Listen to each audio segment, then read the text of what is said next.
was the engineer with Jen, and she was showing me how to just make sure that the hose line is in place and that the pressures are there, and so working with just making sure that they've got all the supply that they need.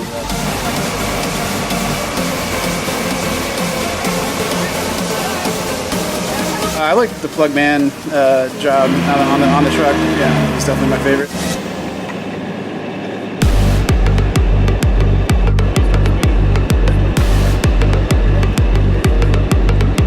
Yeah, you really felt like you were helping the team. I mean, you really felt like you were a critical part of the process, and just was a perfect position to see kind of how crucial every person is and how important it is they do a great job.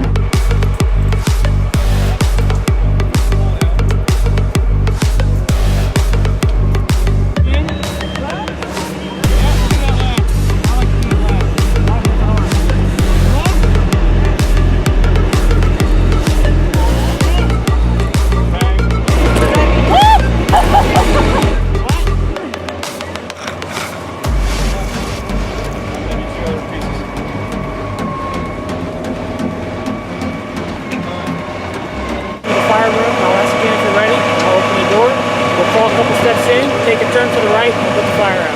It's going to be a good time. Great, yeah.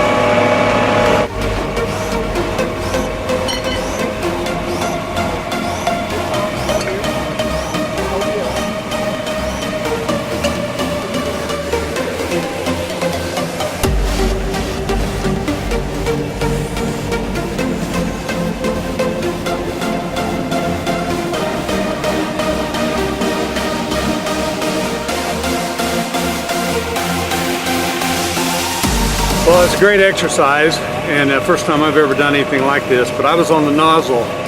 So the minute I got in the room, visibility went to 0. We got down and kind of crawled on our knees toward the fire. And I was on the nozzle, and they told me when to hit it. I did, so it was a great experience.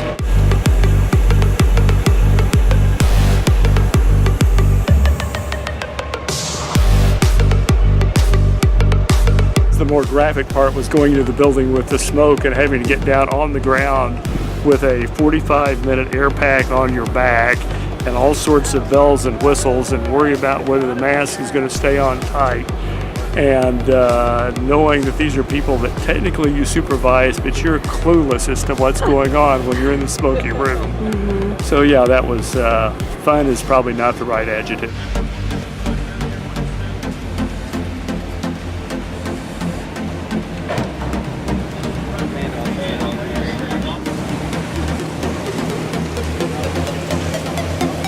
I mean, the experience is great, but trying to keep low is really tough. You know, that's really a tough thing to do. And you know, we knew where everything was, and 7 minutes it was still tough. You know, but it was really fun being on the nozzle. I mean, it's like that's really something. I mean, it's like every kid's dream.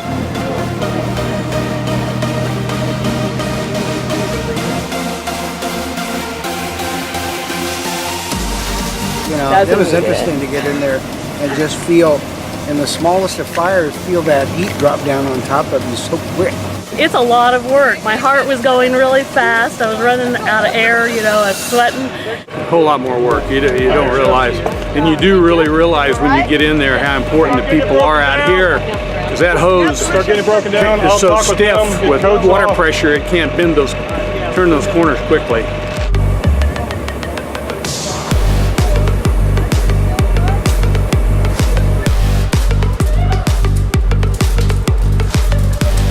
I guess I was surprised at how heavy everything is, you know, and just have to keep that on for, you know, the period of time somebody's in a building like that. I was pleased that the mayor had my back. That's right.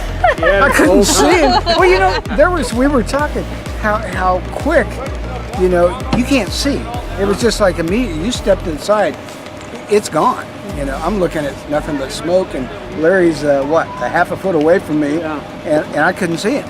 I was the officer, so I was the second person that went in the room. But I get claustrophobic, so I got almost to the interior door, and I could tell I was going to have a panic attack because I was all You know, not you can't see, you can barely even see the floor, and I get vertigo too. I didn't tell them that part, I think. So it's just like, I think I'm gonna back out now.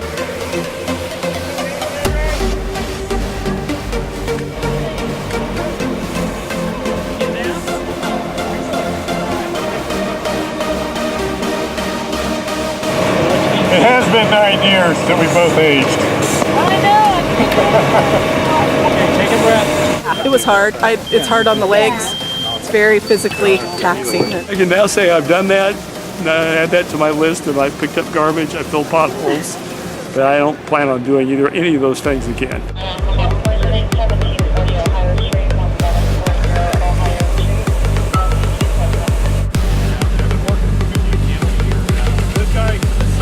Hey, they're getting masked up right now. Okay. They're getting masked up. Put more in there. More! TV and movies just don't do it justice, and when you get to experience just for a small moment kind of the danger and the uncertainty that these guys and these men and women have to work through to take care of us, it's very enlightening. Down, he's not breathing, and I can't feel a pulse. Okay, we get dispatched. We come here, get everything out the truck. Medic unit's running in here to deal with the patient. Okay, you ready, guys? Ready. Let's go.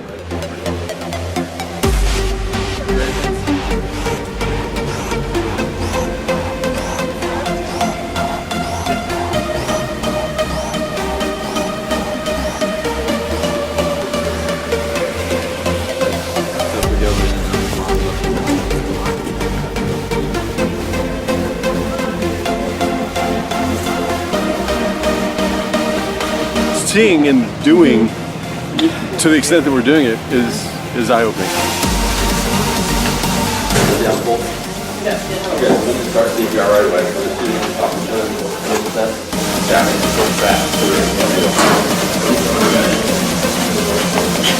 Everybody clear, coming up for a shock.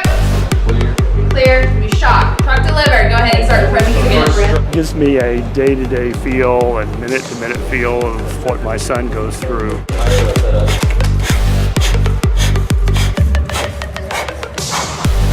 I also help budget and provide the funds for this operation and for firefighting operations all over the county. So it's always helpful to actually have done the things that you're asking other people to do, see the point at which the equipment is critical, see the point at which equipment starts to break down, you have the alternatives, and to also talk to the guys personally and ask them what kind of tension and stress they go through and what's helpful for a family member to know when they have a family member who does this stuff. 15 seconds. While they try to It's a good reminder of just how hard they work together, how hard our firefighters and paramedics work as a team, and how important each member are doing the best they can do and doing a great job for one another, not to mention for the people in our community. So it's a true team effort. Extra cases take time, which you'll see after a while. It took them about maybe 15 minutes to cut that. Trauma patient has a golden hour. Everybody heard about that? You have 60 minutes basically from when the accident happens to get life-saving surgery or whatever capabilities you need to take care of.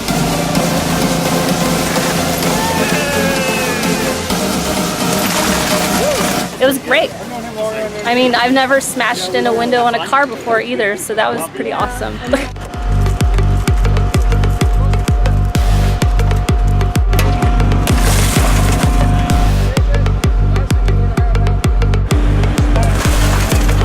That kind of brings out the teenager in you. I mean, that's something that you've always kind of wanted to do, is tear up a car. And then you're in a job that you can say, hey, I did it. There's a good reason for me to do it. Yeah, that was fun.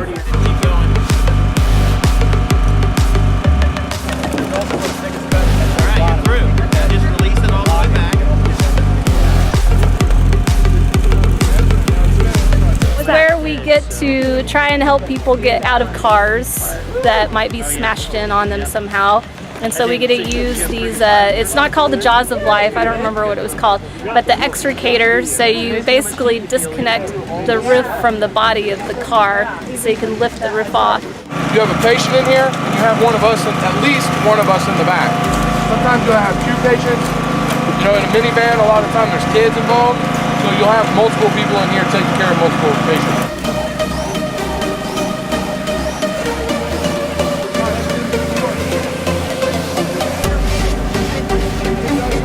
How much fun is it to use the jaws of life? How much fun is it to use the hose and the nozzle? But there's so much technology that's wrapped under this, so much training that's so important, and we're just getting this little glimpse of it, you know, which is, you know, it's great to have such a wonderful professional firefighting and emergency medical team.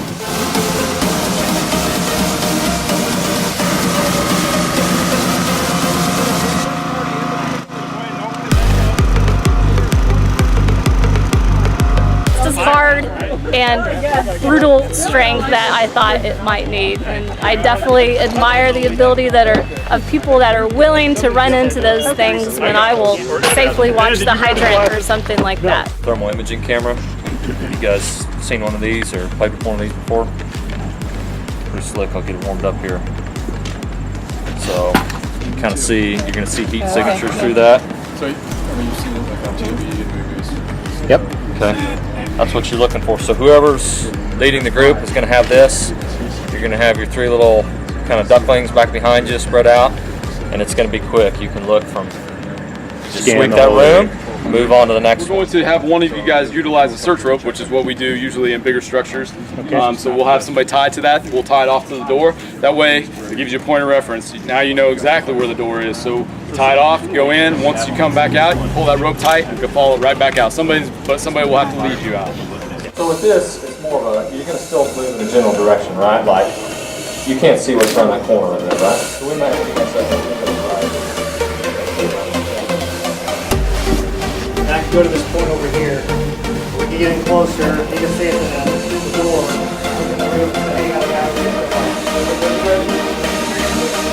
Yeah, I mean, without the tools that you know, that I think that they would love to have, without those tools, you know, it takes a lot longer to get the job done, and those are minutes and seconds of somebody's life that's ticking away. So it's really having only 2 people, having a small team, and not having that equipment. You know, you can definitely see what kind of an impact that can make. You know, not just for the firefighters, but also for the you know, for our citizens.